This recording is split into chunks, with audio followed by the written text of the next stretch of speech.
Okay, I think we have Top 10 links, yeah. Research team standing by. Go on.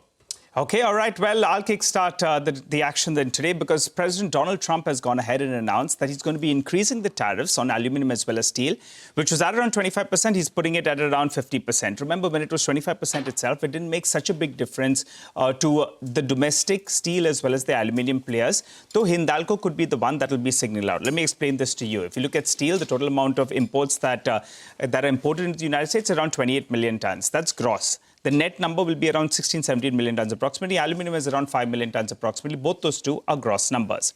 What's the fear? Direct impact is very, very minimal because there's very minimal amount of steel as well as aluminum that goes from India to the United States. But if you're looking at steel, then one factor that could weigh is that, there could be some kind of supply and some kind of disruption on that front.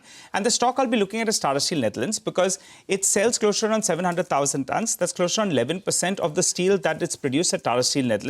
In the entire scheme of things, it's very, very small. And some part of the steel that is imported into the United States, as Tata Steel has told us, is not produced in the United States. So we'll have to keep an eye out on that. Hindalco, that's the one that could get hit. The good part is the Midwest premium. It was around $500 per ton. It's moved to around $800 per ton.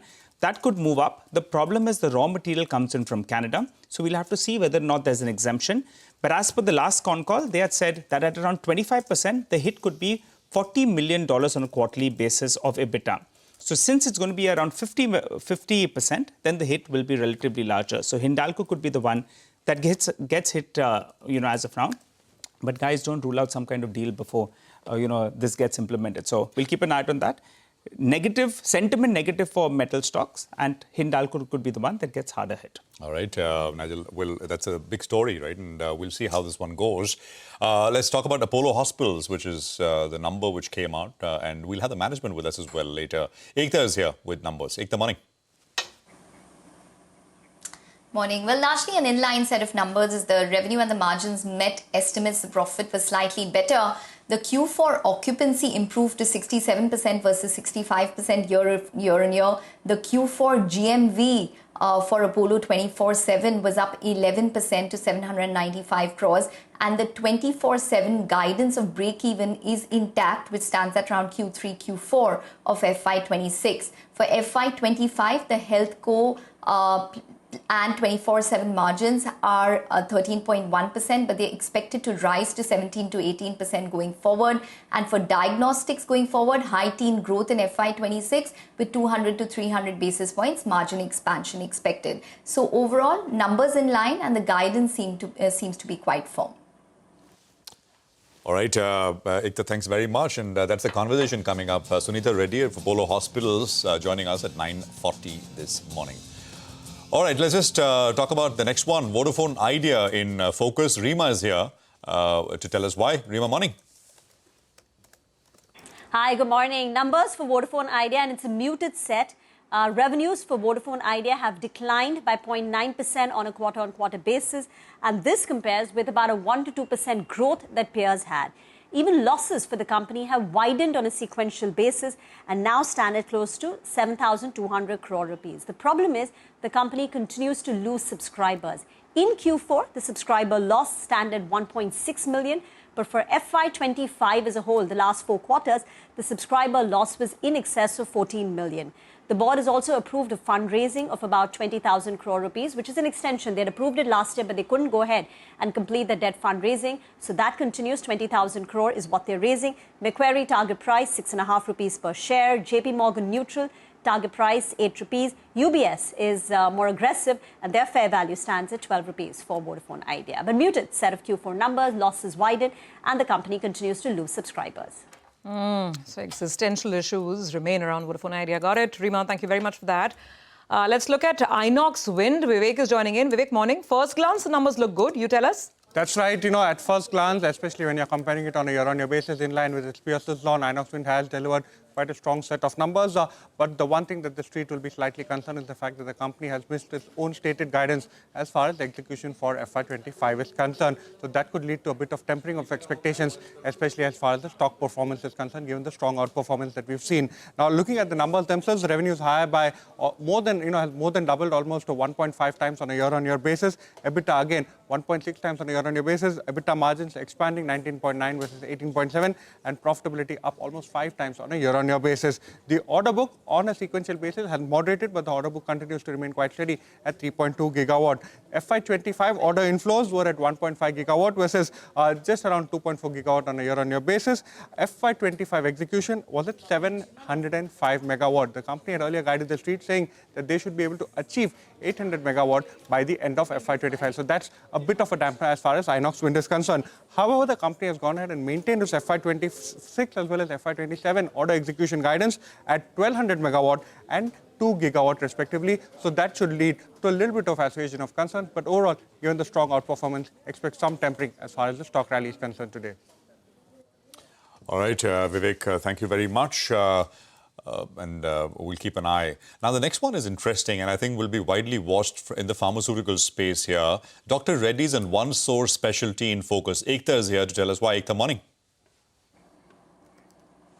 Morning. Well, there is a court case, and what has happened because of the court case is now that it's public knowledge that One Source is going to be a supplier for Dr. Reddy's when it comes to semaglutide. But now on to the court case. It's the Delhi High Court has basically restrained Dr. Reddy's and One Source from selling semaglutide in the domestic market. This order is in lieu of a patent infringement suit which was filed against Dr. Reddy's and One Source by Novo Nordisk, which is basically the patent holder of Wegovy as well as Ozempic. Now, Novo Nordisk alleged that Dr. Reddy's and One Source are importing large quantities of semaglutide API into India to manufacture and export formulations, and this is basically not allowed by the Indian Patent Act. The court has not, however, barred these Indian companies from manufacturing and exporting the drug. The next hearing is on August 19th. Now, like I mentioned, a couple of key things from this is that One Source is now a known supplier to Dr. Reddy's. We do understand that One Source is supplying to 20 plus companies. So though, the news is negative, there's a possibility that the stock could probably be in the green because of the kind of potential and the kind of partners that they have for semaglutide. Dr. Reddy's and One Source are now still allowed to manufacture and export the drug. So Canada is one of the biggest markets which is going off patent in Jan 2026. So more than the domestic market, the street is probably going to be looking at the potential for the Canadian market, and hence that is going to be that's going to continue in terms of manufacturing. So that could still be a positive. Okay, all right, got that. Ekta, thanks very much. Very interesting developments there. We'll watch out for Dr. Reddy's. Back to some of those last earnings of the season.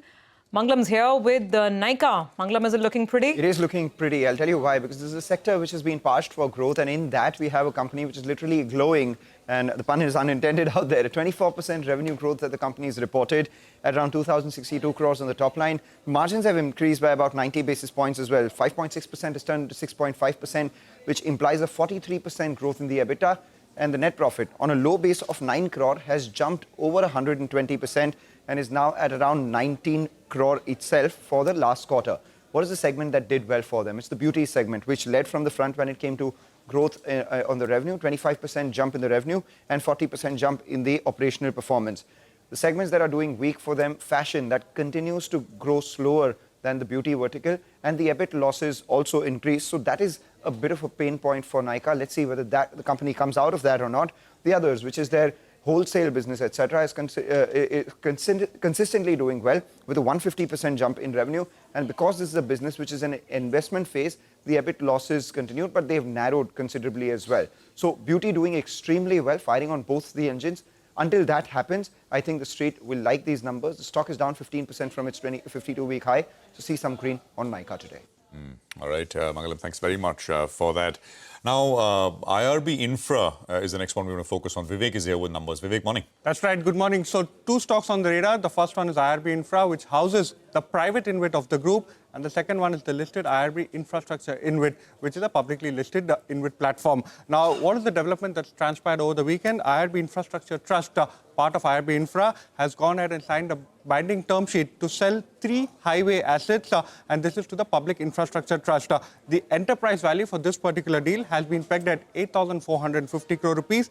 The equity value of the deal is at close to 4,905 crore rupees. The 3 highway assets are Hapur, Moradabad, one in Rajasthan, and the other one at Gulabra. And the assets comprise of a total of 1,800 lane kilometers. So what is it that IRB is saying? How will they utilize the proceeds that they will receive from the public InvIT? The sale proceeds of a little over 4,900 crores will be redeployed towards asset addition of 15,000 crore. Now, just looking at the valuations of the deal, the gross toll revenue in FY25 for these 3 assets was at close to 690 crore. And remember, the remaining life for all of these assets is at 19 years.